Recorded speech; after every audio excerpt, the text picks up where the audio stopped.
Hey there. So this is my Education 520 slideshow on what we learned this week. My own personal beliefs about reading. So I believe that for there to be a good classroom environment, it's important that students are learning to read well. I believe that without like a good classroom environment, students aren't going to want to learn. They're not going to want to pay attention.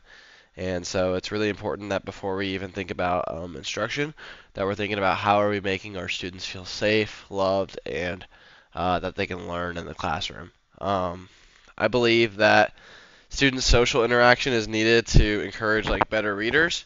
So like one thing that I do in my special ed classroom is at least twice a week. So not a majority, but twice a week, I have students go into pods and they will interact on the text that they're doing. So whether it's English or it's a government text, whatever it is, these students have to talk to each other and collaborate. They're not allowed to answer all the questions by themselves, and they have to interact with other people. I know that I'm kind of an outlier in a special education classroom, but most of these students are at an elementary reading level, and so it's pretty helpful to know that that's one way that we can encourage reading and kind of having fun with it. I believe that phonics are the next step, and that nothing should be taught until these things are created first. So, well, kind of just wanted to talk about how, like with our kids, we really work on phonics and decoding with our kids.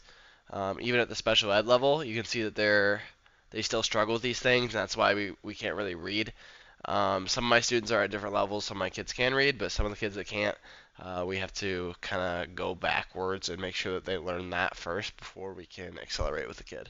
And then we need to meet struggling readers where they're at instead of pushing them into the next stage. So some of the things that like resonated and aligned with some of my beliefs was Paget's cognitive development theory. So he believed that instruction should not match the cognitive stage that the student's at, and this kind of went with the idea that we should meet readers where they're at. Vygotsky, he talks about like socially cultural theory. And learning how to read, it's something that can be amplified in group work, and so that's why I try to encourage group work with my kids as much as I can so they can interact and collaborate and hopefully help with those neural pathways. Literacy processing theory, Marie Clay, believes that intervention for struggling readers is crucial. So, meeting the reader where they're at, individualized goals for each kid. That's something that's very catered to special education, which is what I do every day. And so that's something that I kind of like doing with my kids is I have four different reading levels in the classroom at once, so I need to make sure that if I'm trying to teach a reading to a student at a kindergarten or pre-K reading level, that we're working on kind of breaking up those words and decoding those words. Ways that I plan to bond with my students. So this is something that I actually got from my mentor teacher this year, and I thought it was really good. This is kind of something that we talked about a little bit, but in class too. But I think it was one of the videos. But my mentor teacher did it too, and he kind of told me about this. Is at the beginning of the year, you have a worksheet talking about students and their families, and their hobbies, and kind of their favorite food and like school subject. I know I put schools there, but school subject. And one thing that you can do is you can create a Google Sheet with each one of these kids, and you can kind of add to it each day. So it's really cool to kind of see where you're at with these kids and see what they kind of like, what they don't like, maybe how they're feeling one day, maybe if there's a behavior that day, kind of learning about what happened at home. And it's kind of easier whenever you've already built some leeway with that kid.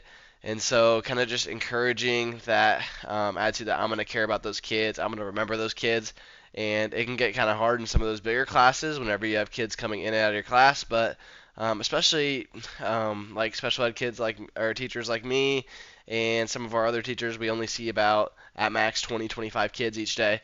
So it's pretty easy to have a Google Sheet with some of the things they enjoy, some things that's going on in their life, so you can ask them about things that they care about and like. What are some of the most important aspects of classroom community? I put the first thing that I put was student sense of belonging. Like the student has to know that he's safe, valued, and included in everything that he does. He needs to like this will help the student with the willingness to work for you It'll help him with shutting down in your class. Like you're not gonna whenever you have students that are motivated and they feel like they're safe. That's where we can kind of start working on some of that intrinsic motivation instead of kind of just working off, well, if you do this, then you get a good grade, or if you do this, you get a token. Really boosts the chances of us being able to get through with a kid for intrinsic motivation, which is awesome. Clear and consistent expectations. This is something that's big in special ed. If you give a kid an inch, he's going to take a mile.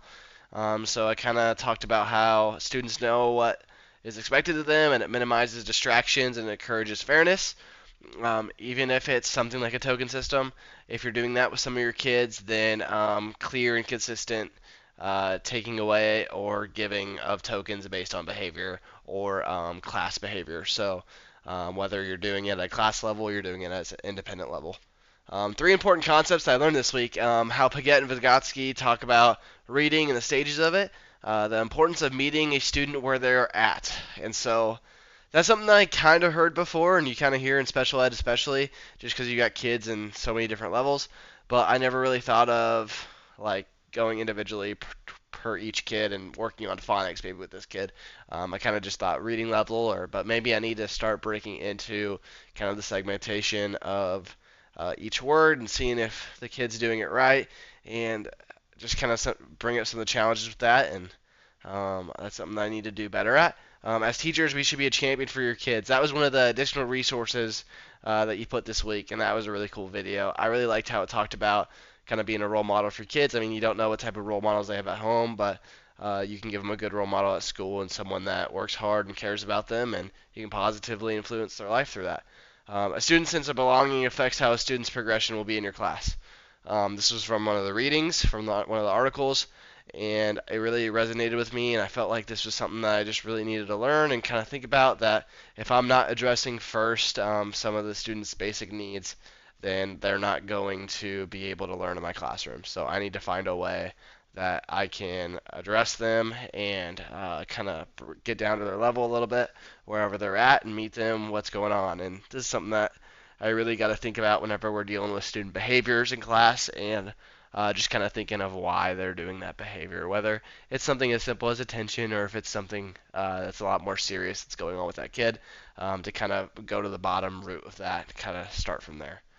But this is what I learned this week, and here are my references.